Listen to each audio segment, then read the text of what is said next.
Sekarang kita berada di hadapannya, marilah merendahkan diri di hadapannya dan mengaku dengan bersama-sama mengucapkan, pertolonganku datang dari Tuhan yang menjadikan langit dan bumi. Dia tetap setia untuk selama-lamanya. Salam damai sejahtera dari Allah Tritunggal, Bapa, Anak, dan Roh Kudus kepada saudara sekalian. Salam sejahtera.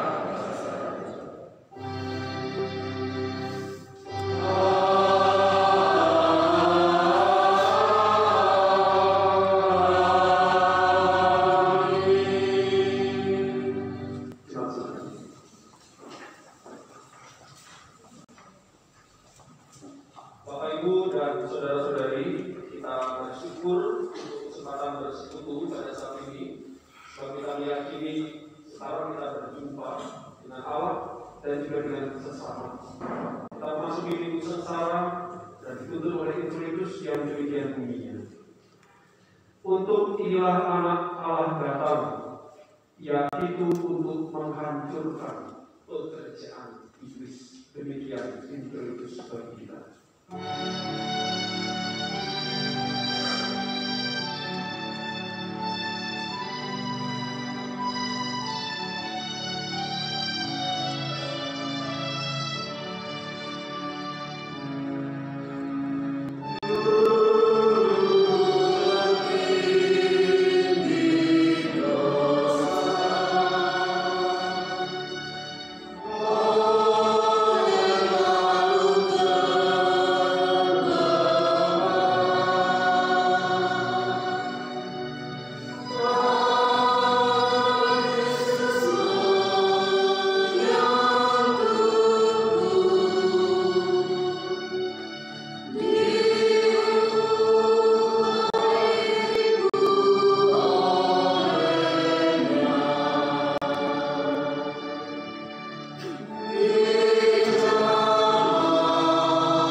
Mazmur minggu ini terambil dari Mazmur 91 ayat yang keempat sampai dengan ayat yang pertama sampai dengan ayat yang keempat, kemudian kita lanjutkan ayat 11 sampai dengan ayat yang 12.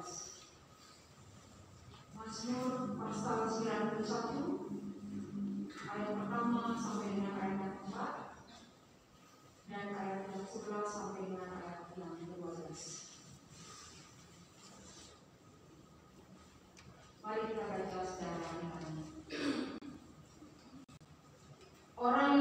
dalam lindungan yang maha tinggi, dan berdoa akan berkata pada Tuhan, tempat perlindunganku dan kubu pertahananku. Allahku yang percaya. Sungguh, Dialah yang akan melepaskan engkau dari jerat penangkap burung, dengan kepak sayapnya Ia akan melindungi engkau.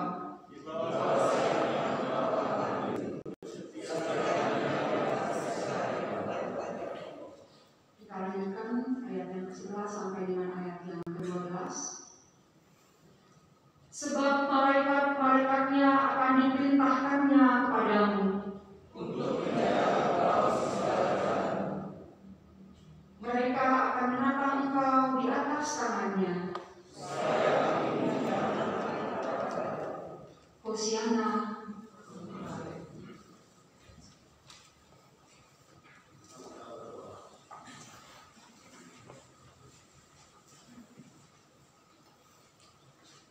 Bapa surgawi adalah Bapa yang sangat mengasihi kami anak-anak-Mu.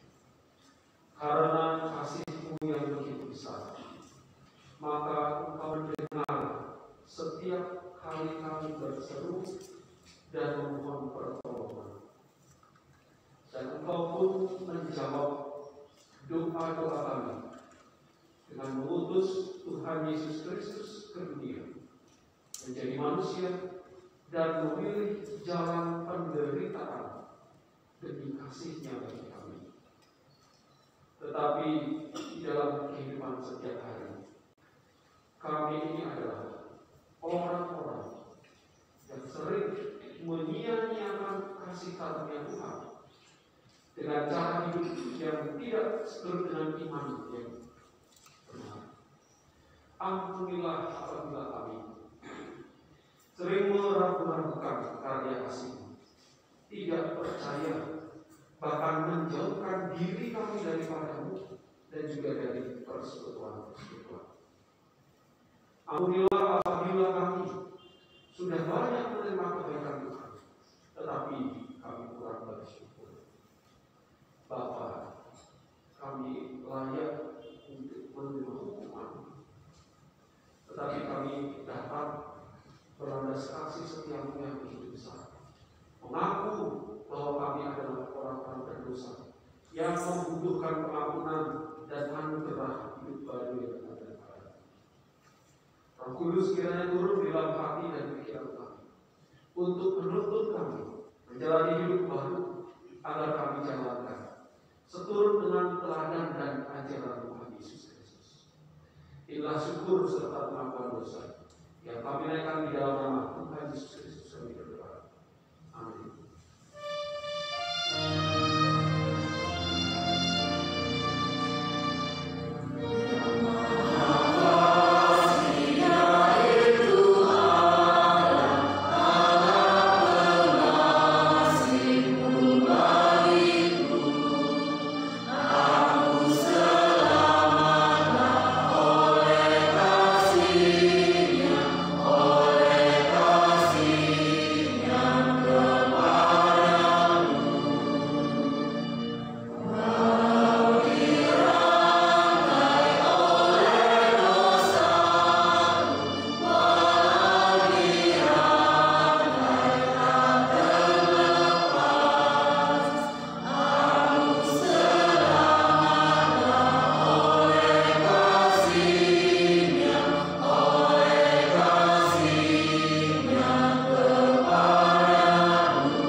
Hanya berlandaskan kasih setia Tuhan saja kita dibebaskan.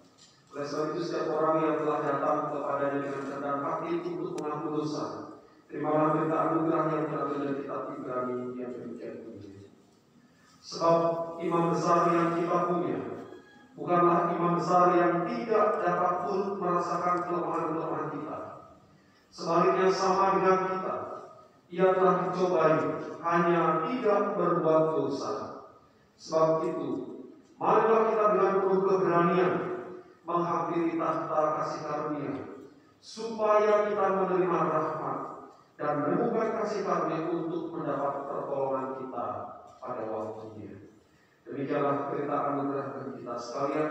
Saya sebagai hamba dari Tuhan Yesus Kristus menyampaikan bahwa anugerah pengampunan dosa telah terjadi dan sungguh kita terima di dalam nama Allah Tritunggal, Bapa, Anak, dan Roh Kudus. Nyatakan syukur Anda dengan beri salam kepada sesama sambil mengatakan Tuhan mengasihi dan mengampuni.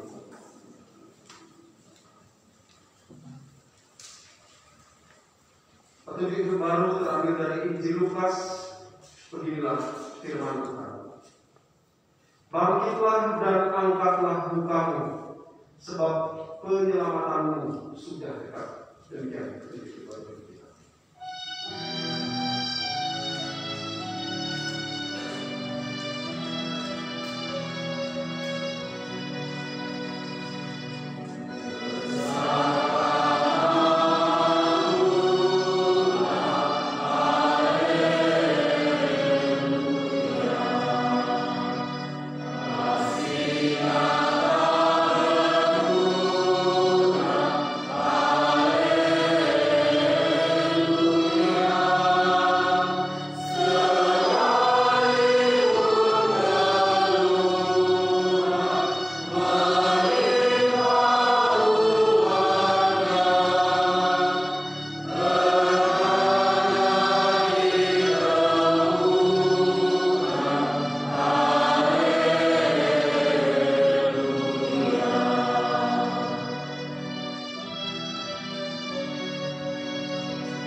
Terpujilah Allah yang hadir pada saat ini dan yang menuntut hidup kami dengan sabda-Mu.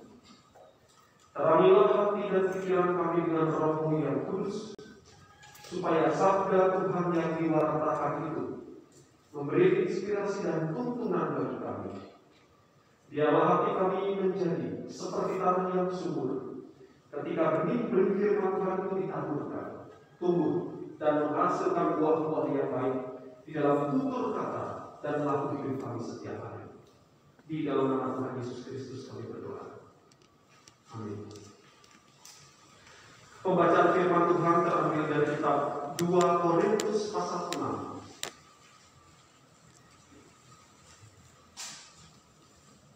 Ayat pertama sampai 10.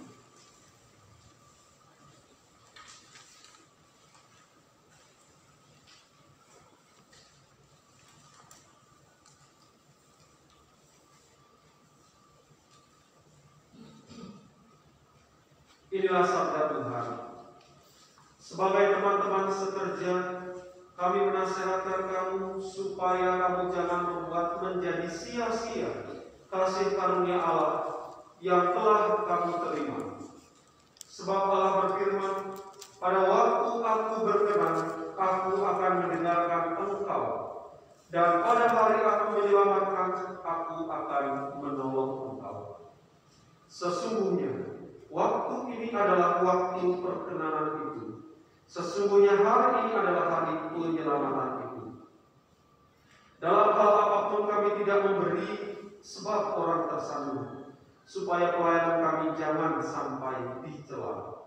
Sebaliknya, dalam segala hal kami menunjukkan bahwa kami adalah pelayan Allah, yaitu dalam menahan dengan penuh kesabaran dalam penderitaan, kesesakan, dan kesukaran, dalam menanggung derah, dalam penjara dan kerusuhan, dalam berjerih payah, dalam berjaga-jaga dan berpuasa, dalam kemurnian hati, pengetahuan, kesabaran, dan kemurahan hati dalam Roh Kudus dan kasih yang tidak munafik, dalam pemberitaan kebenaran dan kekuasaan Allah, dengan menggunakan senjata-senjata keadilan untuk menyerang ataupun untuk membela ketika dihormati dan ketika dihina, ketika diumpat atau ketika dipuji, ketika dianggap sebagai penipu maupun dipercayai, sebagai orang yang tidak dikenal namun terkenal, sebagai orang yang nyaris mati dan sungguh amin, sebagai orang yang dihajar namun tidak mati, sebagai orang berduka cita namun senantiasa bersuka cita, sebagai orang miskin namun memperkaya banyak orang, sebagai orang tak bermilik sekalipun kami memiliki segala sesuatu. Berbahagialah orang yang kesukaannya ialah Taurat Tuhan, dan yang merenungkan Taurat itu siang dan malam. Ia seperti pohon yang ditanam di tepi aliran air, yang menghasilkan buahnya pada musimnya dan yang tidak layu daunnya. Hosiana.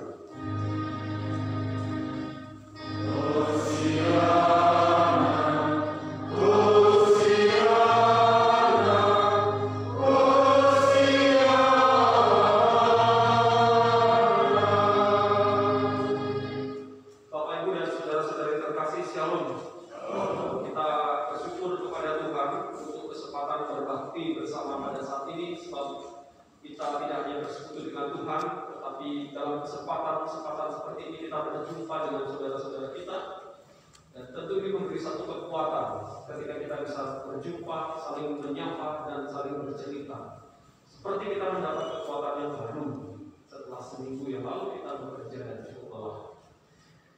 Pernahkah Anda tidak menyadari kehadiran teman atau kenalan dalam sebuah pesta pernikahan?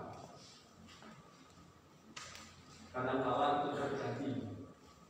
Orangnya ada di sana, tetapi kita tidak sadar. Mungkin karena kita terlalu sibuk bertemu dan menyapa orang banyak, mungkin karena musiknya terlalu ramai dan alasan-alasan yang lain, sehingga kita tidak menyadari kehadirannya. Sebenarnya begitu juga di dalam kehidupan setiap hari. Tuhan ada di dekat kita, namun kita tidak menyadarinya.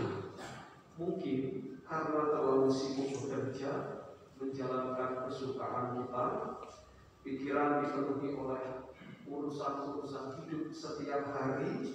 Mungkin mata dan telinga kita sibuk dengan TV, handphone, YouTube, berita-berita tentang banyak hal yang masuk, sehingga kita tidak lagi mendengar ataupun menyadari kehadiran Tuhan di dalam hidup setiap hari.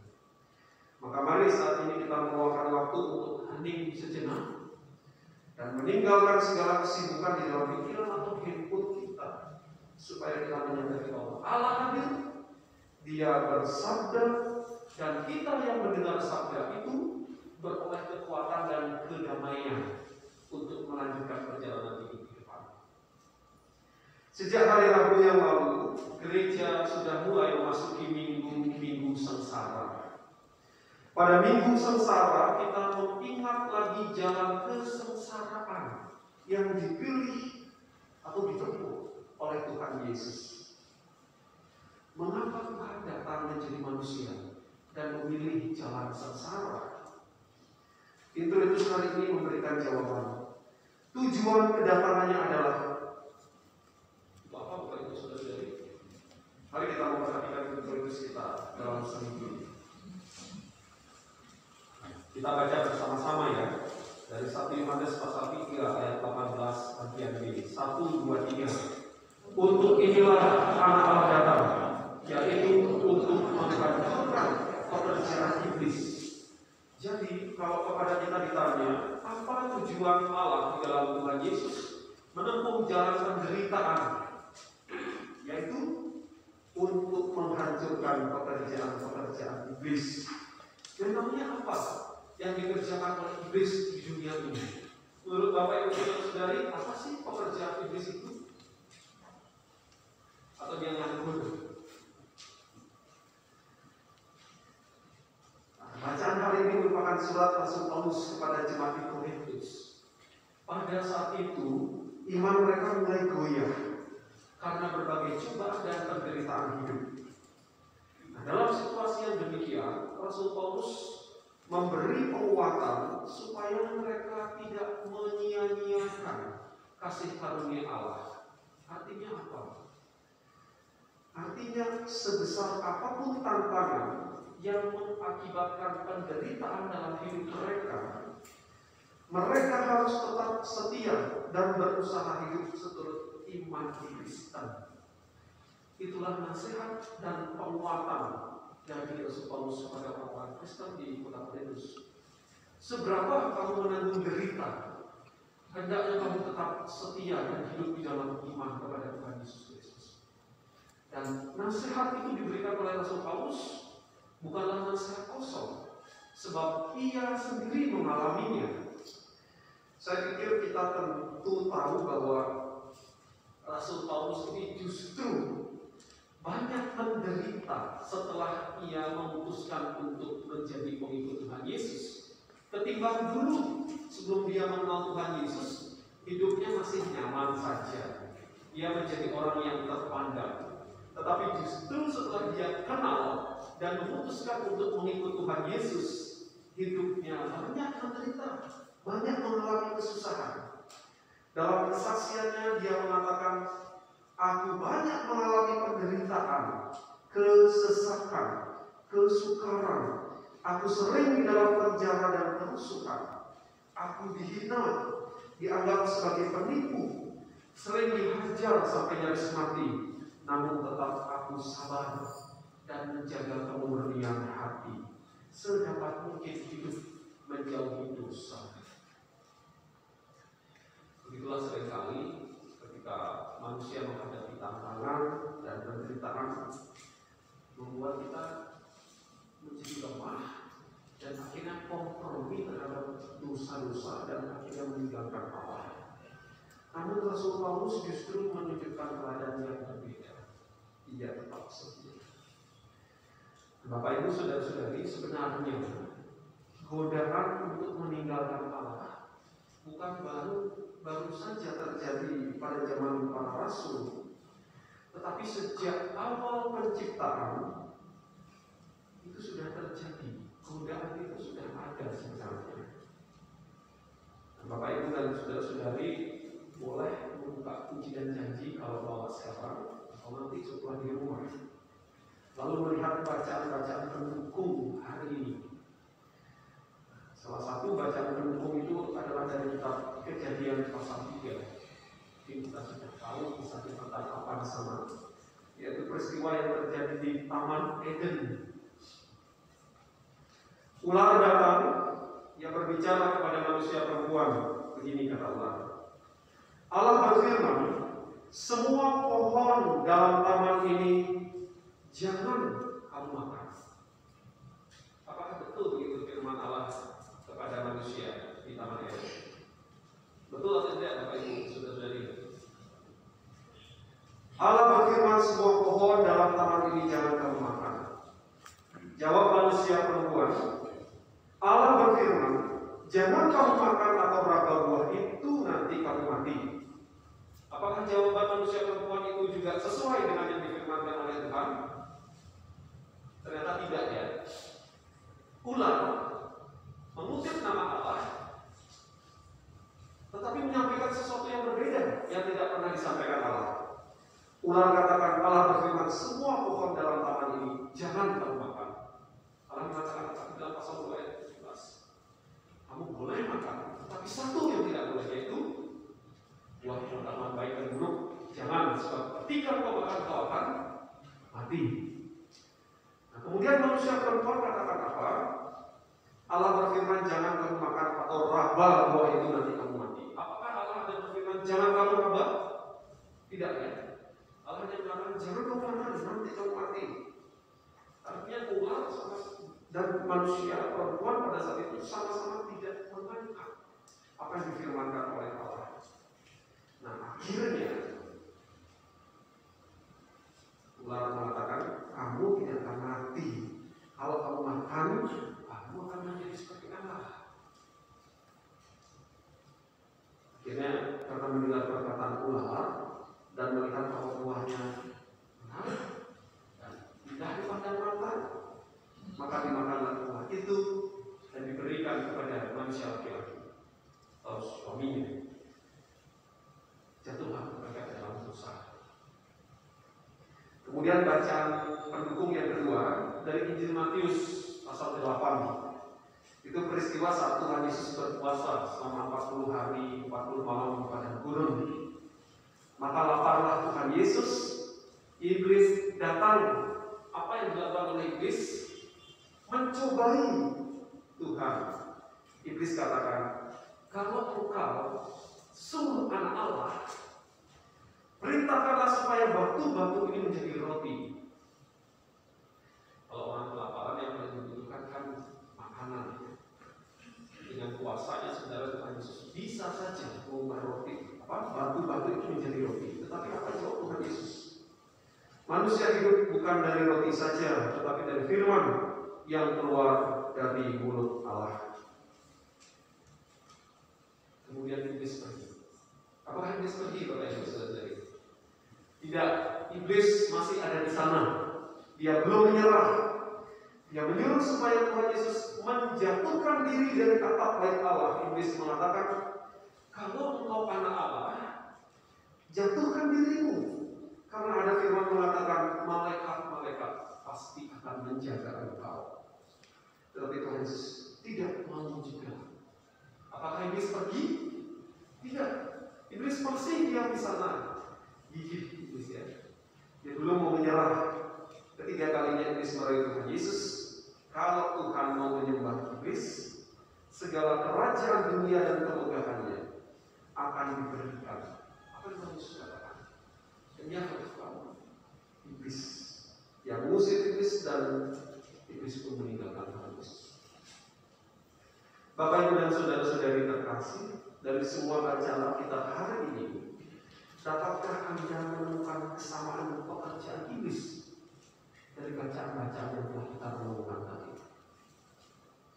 Adakah kita menemukan dari surat Korintus, kitab Kejadian 3, Injil Matius 8, kesamaan pekerjaan iblis di sana? Ada dua.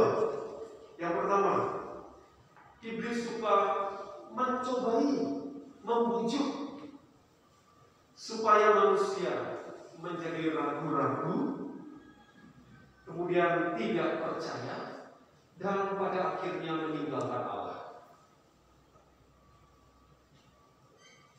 Kan begitu yang terjadi pada peristiwa di Kejadian pasal 3.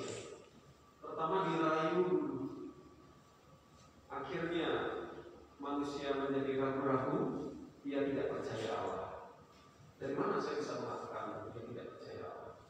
Kalau manusia itu percaya pada apa yang difirmankan Allah, pasti dia akan lakukan yang difirmankan Allah, bukan yang dikatakan oleh iblis.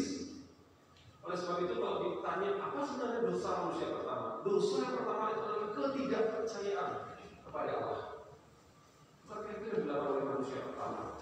Karena dia ragu-ragu, tidak percaya, sehingga apa yang difirmankan oleh Allah itu tidak dilakukan, tetapi dia ikuti rayuan iblis. Inilah pekerjaan iblis yang pertama. Dia mencoba membujuk supaya kita ragu-ragu, tidak percaya, dan akhirnya meninggalkan Allah. Dan yang kedua, Iblis ini pantang menyerah. Kalau kita melihat di dalam kitab Kejadian pasal 3 dan juga Injil Matius, Kejadian pasal 3 manusia perempuan tadi sudah jawab, kemudian ular balik menjawab. Kemudian di Injil Matius pasal 8 Tuhan Yesus sudah menjawab, tetapi si iblis belum juga menyerah sampai 3 kali. Oleh sebab itu iblis pantang menyerah, tidak sekali tetapi berkali-kali dia berusaha. Segala cara dilakukan. Tidak hanya ia menggoda lewat penderitaan-penderitaan seperti yang dialami oleh Rasul Paulus, tetapi lewat hal-hal yang menyenangkan juga bisa dipakai untuk menjauhkan kita dari Allah. Apa yang ditawarkan oleh ular kepada manusia pertama? Kalau kamu makan, kamu akan menjadi seperti Allah. Apa yang ditawarkan oleh iblis dalam Injil Matius pasal 8? Kalau kamu rubah itu menjadi roti, kamu akan kenyang. Kamu akan berkuasa atas seluruh dunia. Bahkan kalau kita renungkan, iblis pun tahu tentang firman Tuhan. Bukankah dari Kejadian sampai Injil Matius tadi iblis selalu mengutip firman Tuhan juga? Jadi kita tidak perlu bangga kalau kita tahu banyak firman tetapi tidak melakukan. Sebab iblis pun juga seperti itu. Ia tahu firman Tuhan, tetapi disalahgunakan. Lalu apa yang membedakan antara Tuhan dan manusia adalah bagaimana merespon godaan dari iblis. Tuhan Yesus tidak mau percaya pada lewat iblis dan dia tetap taat pada rencana Allah. Begitu juga Rasul Paulus yang dicobai dengan berbagai penderitaan, tetapi dia tetap taat. Tetapi manusia pertama di Taman Eden, dia percaya dengan perkataan iblis dan akhirnya mereka memutuskan melawan Allah. Akibatnya jatuhlah mereka dalam dosa. Bapak, Ibu, dan saudara-saudari, sejatinya setiap hari kita selalu diperhadapkan dengan berbagai pilihan. Pilihan untuk tetap dekat pada Allah atau kita mengikuti pekerjaan iblis. Seringkali iblis menawarkan sesuatu yang kelihatannya mudah dan menyenangkan, sementara jalan Tuhan adalah jalan penderitaan. Sebab kita harus mengikut salib. Itu firman minggu lalu. Tetapi yang kelihatannya mudah, enak, menyenangkan, itu belum tentu baik. Sebaliknya yang nampaknya berat, sulit untuk dilalui, belum tentu tidak baik. Bisa jadi justru yang berat dan sulit membawa kita pada keselamatan. Sebagai contoh, misalkan di hari Minggu, jadwal kita adalah kebaktian Minggu, selalu ada tawaran-tawaran. Rasanya kok capek kan kerja seminggu penuh. Kemudian ini adalah hari libur, baik juga kalau kita mungkin bangun siang dan tidak ke gereja. Jarang-jarang kita dapat kesempatan bangun siang. Capek kok harus bangun pagi terus dan sebagainya. Godaan-godaan itu selalu ada. Tetapi keputusan juga ada di tangan kita. Apakah kita akan ikut godaan itu, atau kita putuskan stop, saya pergi datang persekutuan di gereja.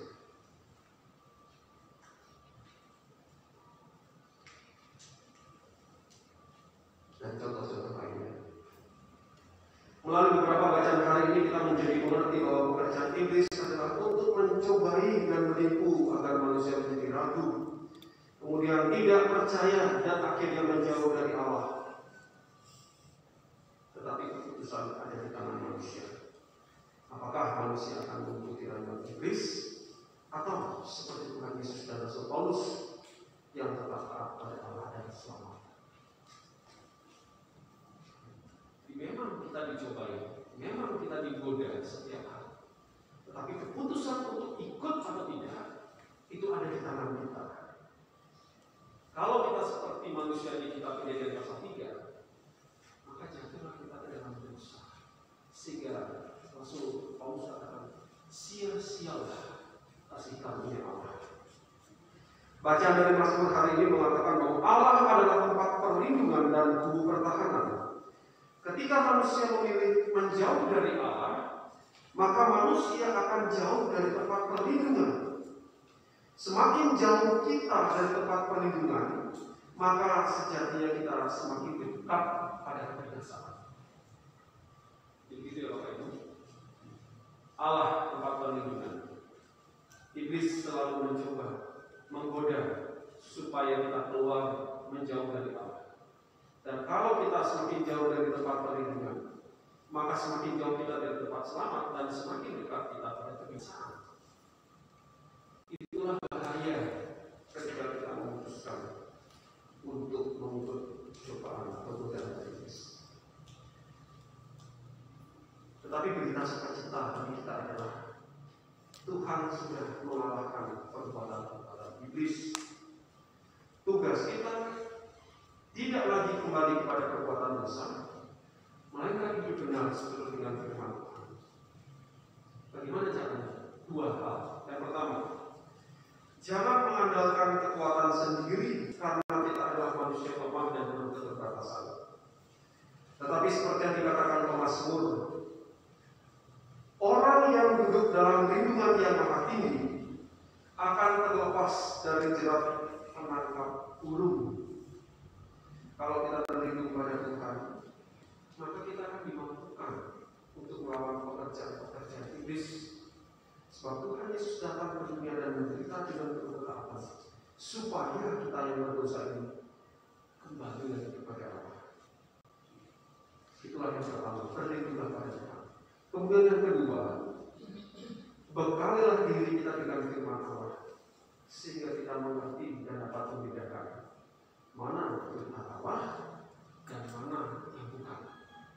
Siapa yang tahu apakah kita sedang dicoba iblis atau tidak?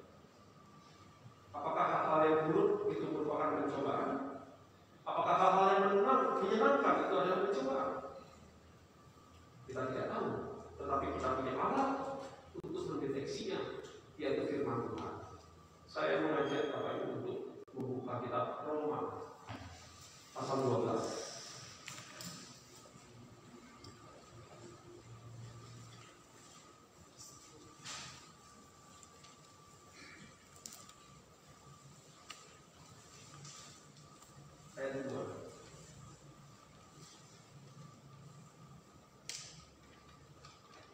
Roma pasal 12 ayat 2, kita baca bersama-sama. 1, 2, 3. Janganlah kamu menjadi serupa dengan dunia ini, tetapi berubahlah oleh pengharapan hatimu, sehingga kamu dapat membedakan mana kehendak Allah, apa yang baik, yang berkenan kepada Allah dan yang sempurna. Dari mana kita tahu apa yang baik dan yang tidak baik? Dari mana kita tahu apakah ini berkenan di hadapan Allah atau tidak? Caranya adalah berubahlah oleh pembaharuan dirimu setiap hari dalam merenungkan firman dan juga melakukan di dalam kehidupan sehari-hari. Itulah yang akan membaharui kita. Kiranya Tuhan Yesus memberkati dan memampukan kita untuk melakukan firman setiap hari. Satu.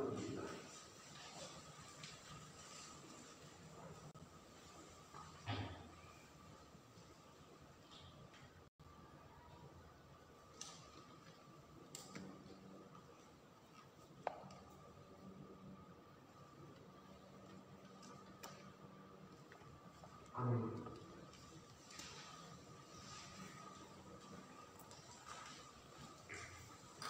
Kami menyambut segala makhluk berdiri.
Shalom, selamat pagi.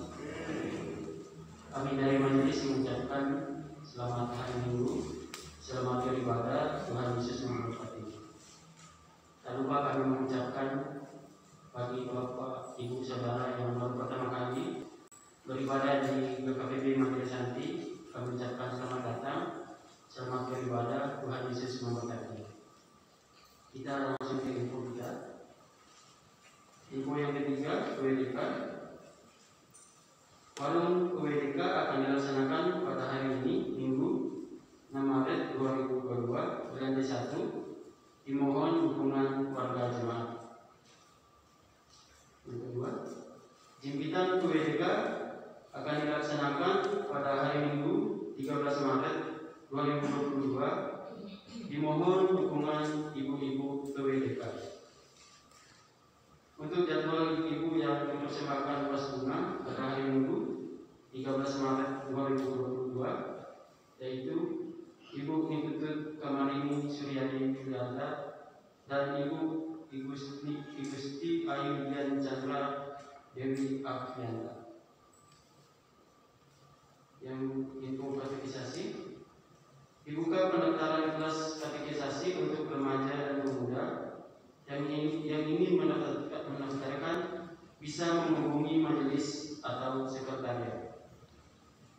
Info sekolah minggu, kami mengajak warga jemaat yang rindu melayani anak-anak sekolah minggu dan remaja untuk bergabung dalam pelayanan sekolah minggu. Informasi lebih lanjut dapat menghubungi majelis.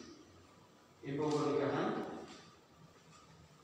majelis jemaat menerima surat dari GKPO Lanut Adi Sumarmo Surakarta untuk melaksanakan pelimpahan baptisan dewasa Saudari Nikade Chandra Dewi dan pernikahan Saudara Luki Yuda Prawira dengan Saudari Nikade Chandra Dewi pada hari Selasa 8 Maret 2022 pukul 13.00 WIB. Dan untuk ibadah persiapan pernikahan dan baptisan dewasa akan dilaksanakan pada hari Minggu 6 Maret 2022 pukul 19 WIB. Dimohon dukungan warga jemaat. Info pernikahan yang kedua, pada hari Sabtu 12 Maret 2022 akan dilaksanakan baptisan dewasa Saudari Niputu Yastini dan pernikahan Saudara IGD Susmarto Juni Antara dengan Saudari Niputu Yastini. Ibadah persiapan pernikahan dan baptisan dewasa akan dilaksanakan pada hari Rabu tanggal 9 Maret 2022 pukul 19.00 WIB.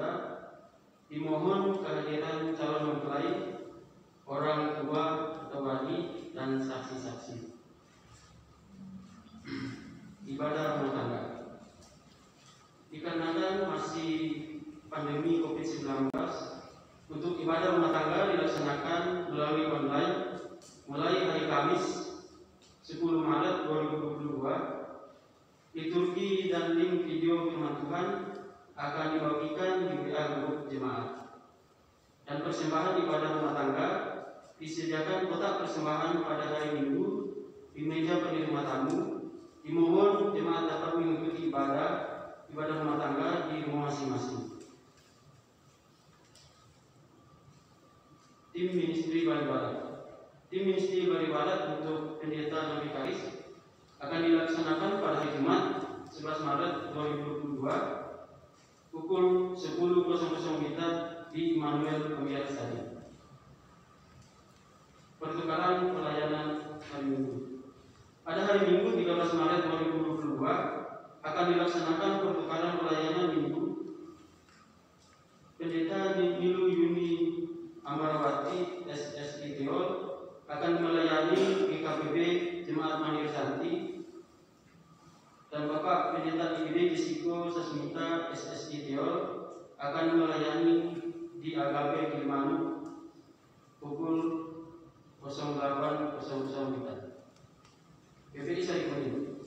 PPI Sari Kuning akan melaksanakan ibadah pada hari Minggu 20 Maret 2022 pukul 16.00 WIB dan akan dilayani oleh GKPB Siloam Kampung Tanah. Info pemuda, PP Kristiase GKPB Jemaat Mandiri Santi akan mengikuti kegiatan Christian Leadership Camp PP Kristiase GKPB yang akan diselenggarakan pada tanggal 4-6 Maret 2022 di GKPB Jemaat Mawar Saron Baturiti. Info MPUK, pertemuan MPUK Kabupaten Jembrana akan dilaksanakan pada hari Kamis 10 Maret 2022 pukul 10.00 WIB di AKP Gimana. Kami mengucapkan terima kasih kepada penonton layar pada hari Minggu ini. Tuhan Yesus berkati. Kami mengucapkan selamat ulang tahun dan panjang umur bagi Bapak Ibu Saudara yang berulang tahun di minggu ini, dan selamat ulang tahun pernikahan kepada Bapak Ibu yang merayakan di minggu ini. Demikian info jemaat, ibadah dapat dilanjutkan kembali.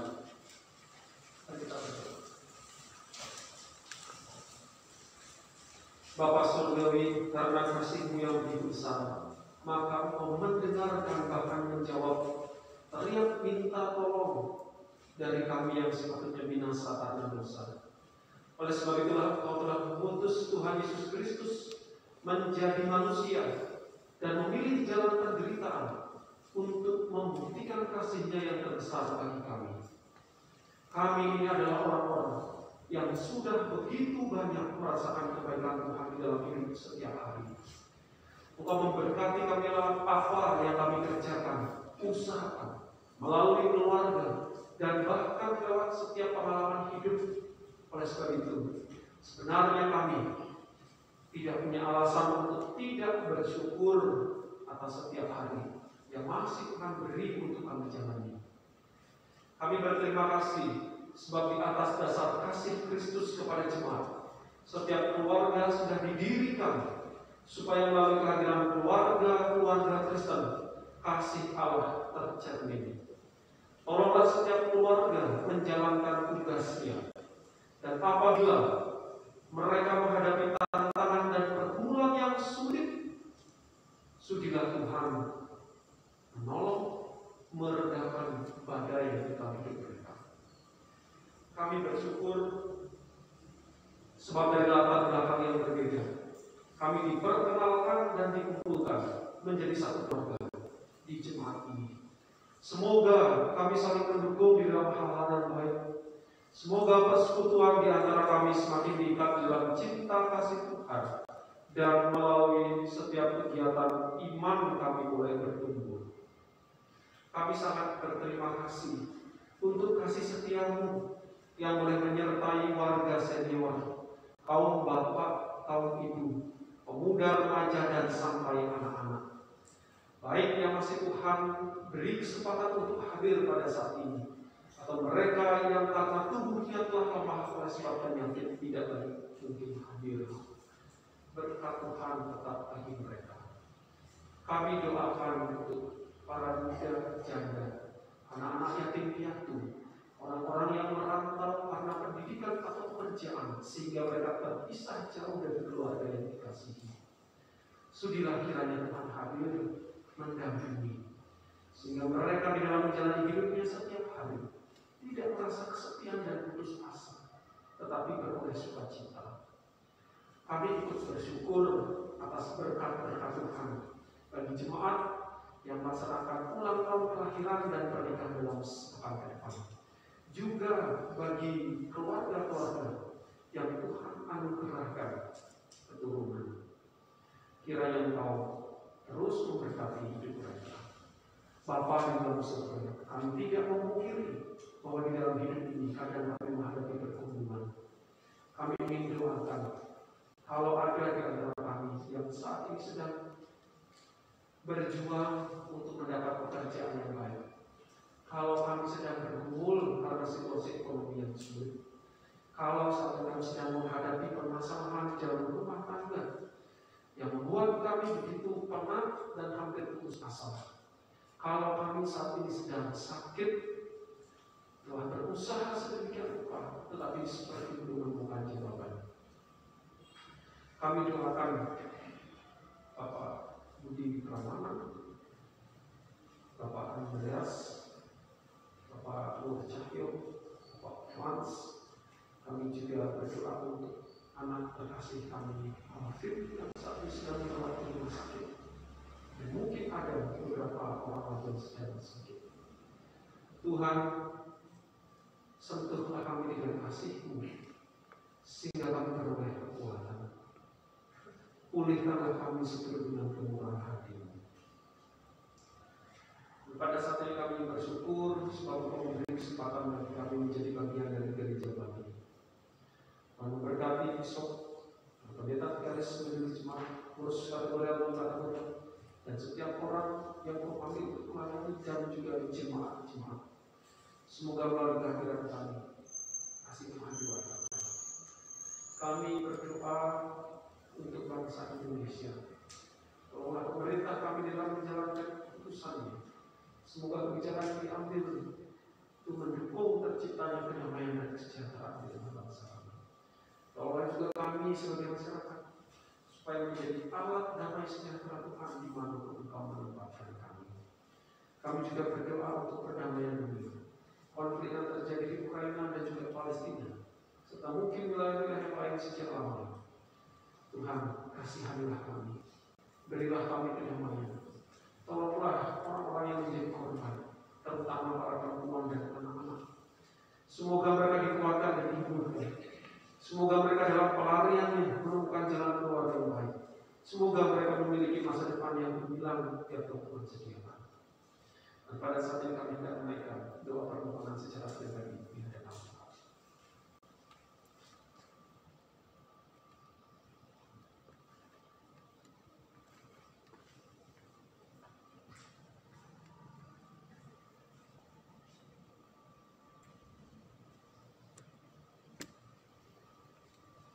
Inilah syukur serta permohonan yang kami bawa di dalam nama Tuhan Yesus Kristus yang telah mengajar kami berdoa. Bapa kami yang di surga, dikuduskanlah namamu, datanglah kerajaan-Mu, jadilah kehendak-Mu di bumi seperti di surga. Berikanlah kami pada hari ini makanan kami yang secukupnya, dan ampunilah kami akan kesalahan kami, seperti kami juga mengampuni orang yang bersalah kepada kami. Dan janganlah membawa kami dalam pencobaan, tetapi lepaskanlah kami daripada yang jahat. Karena Engkau-lah yang punya kerajaan dan kuasa dan kemuliaan sampai selamanya.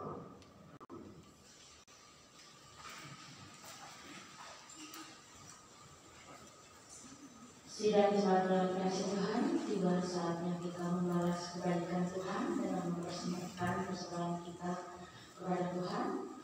Kami perlu Bapak Ibu sidang jemaat ketahui, majelis jemaat mengadakan persembahan khusus pada hari ini. Tempat persembahan sudah disediakan di depan guna mendukung kegiatan STT inti. Untuk itu mohon dukungan sidang jemaat sekalian. Sebelum kita mempersembahkan persembahan kita kepada Tuhan, marilah kita baca ayat yang mendasari persembahan pada hari ini, terambil dari Kisah Para Rasul 17 ayat ke-25 yang berbunyi, Tuhan tidak dilayani oleh tangan manusia, seolah-olah ia kekurangan apa-apa, karena Dialah yang memberikan hidup dan nafas dan segala sesuatu kepada semua orang. Sambil persembahan diedarkan, marilah kita bernyanyi, bumi dan langit pujilah. Oh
hari. Berkat-Mu yang begitu melimpah untuk kehidupan kami hari lepas hari. Kami tak henti-hentinya bersyukur kepada-Mu Tuhan. Terima kasih Tuhan atas berkat-Mu ini. Pada saat ini juga Tuhan, kami mempersembahkan persembahan kami di hadapan-Mu. Kiranya Tuhan Yesus Engkau berkati persembahan ini. Sucikanlah Tuhan, supaya persembahan ini dapat kami pakai untuk pelebaran kerajaan di dunia ini. Kami serahkan persembahan ini di dalam tangan-Mu ya Bapa. Di dalam nama Tuhan Yesus kami berdoa. Amin.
Kiranya kasih karunia dan damai sejahtera yang datangnya dari Allah Tritunggal, Bapa, Anak dan Roh Kudus